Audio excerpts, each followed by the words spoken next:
ही छोटी चिलट मारू नका। मारायचं आहे ना मोठा गडी मारा, मारायचं आहे ना मोठा गडी मारा। आजचे मावळचे अध्यक्ष आणि महसूल मंत्री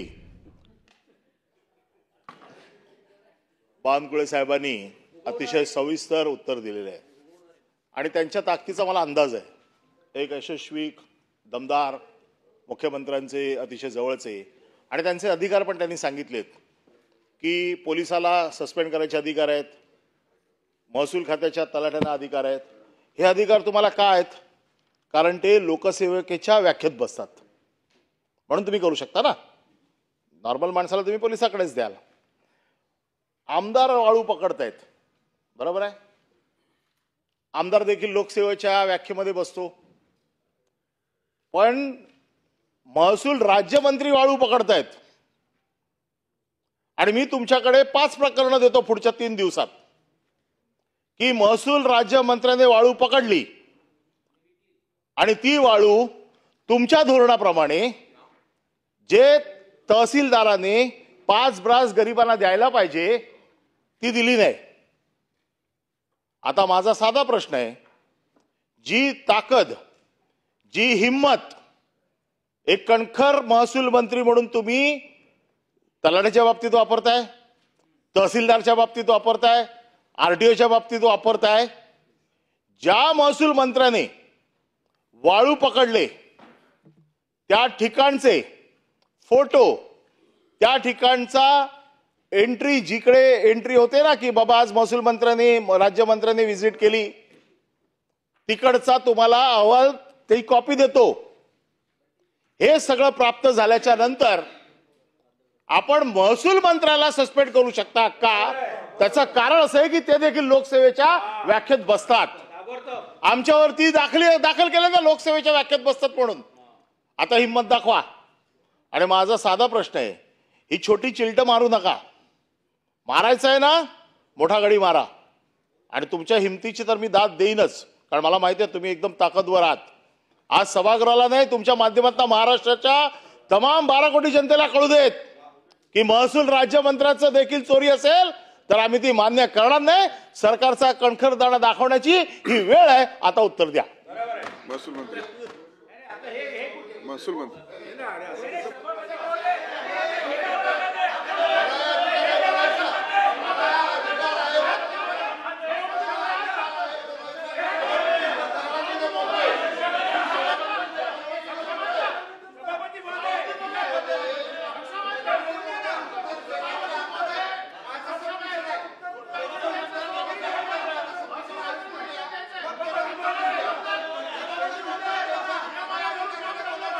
आपण प्रश्न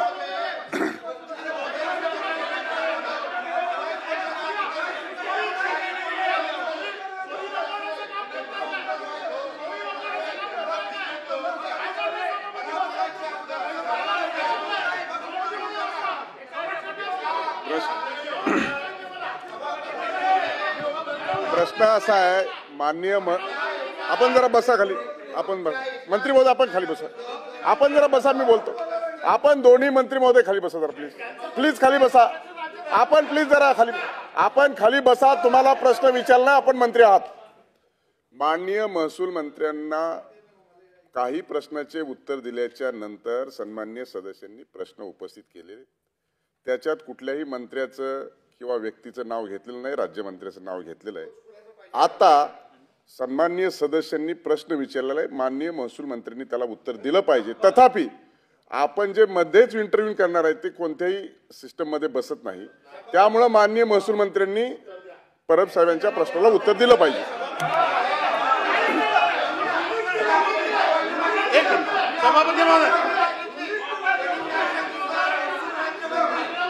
महसूल मंत्री उत्तर द्या।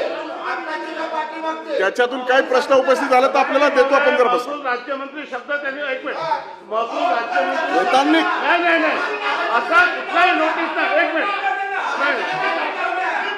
कॅबिनेट मंत्री आहेत महसूल मंत्री, ते उत्तर देतील, आपण जरा बसा, आपण बसा जरा। परब साहेब, माननीय सभापती महोदय, अनिल परब साहेबांनी जे या ठिकाणी जे अत्यंत महत्त्वाचं विधान केलं आहे त्या विधानावर जर अनिल परब साहेबांनी मला अधिकची माहिती दिली आणि त्यांनी जर मला संपूर्ण त्यांनी सांगितलं मला त्यांनी काही डिटेल नाव सांगितलं नाही पण त्यांनी मला अधिकची माहिती दिली तर मी अधिवेशन संपण्यापूर्वी सभागृहात मी स्वतः त्याचं निवेदन करेल.